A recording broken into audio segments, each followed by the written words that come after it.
খাইয়েছি আমি সেরকম জানে আমি বিচার পাই, আমি এটুকুনি চাই, ওর জন্যই আমাদের আমি এটুকুনি জানে চাই। আমি মা, আমি পয়সা টাইসা আমার কিছুই দরকার নাই। আমি যে মার খাইয়েছি, আমাকে যেরকম মারেছে আমি এখন কতদিন উঠতে পারবো না আমি নিজেই জানি না। আমি উঠতে পারি না, বহুত ব্যথা, পুরো শরীর টান ধরে নিচে, হাঁটতে পারি না, উঠতে পারি না, কিচ্ছু করতে পারি না আমি। বুঝতে পারছি।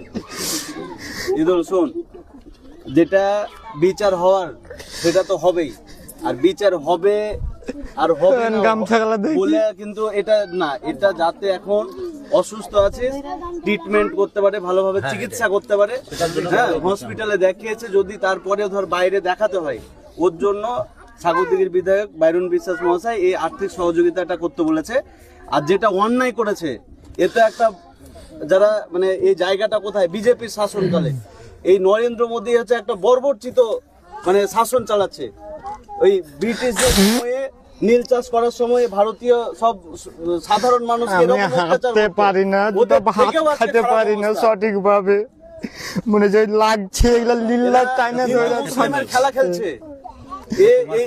এইরকম পরিস্থিতি তৈরি হয়েছে যখন গোটা রাজ্যে দুর্নীতি শেষ, যখন চাকরি দিতে পারছে না, যখন তোর রাস্তাঘাট খারাপ ভালোভাবে করতে পারছে না, যখন ব্রিজ ধ্বংস হয়ে যাচ্ছে, যখন মহিলারাকে সুরক্ষিত করতে পারছে না, তখন এই হিন্দু আর মুসলিমকে উস্কে দিয়ে সব প্রশ্নকে ঢাইকে এই কাজগুলো করছে। তখন একটা মুসলিমকে মারলে হিন্দুকে খুশি করে ওদের ভোট বাড়াতে হবে। এটা হচ্ছে বর্বরচিত নরেন্দ্র মোদী সরকারের কৌশল, আর কিচ্ছু না।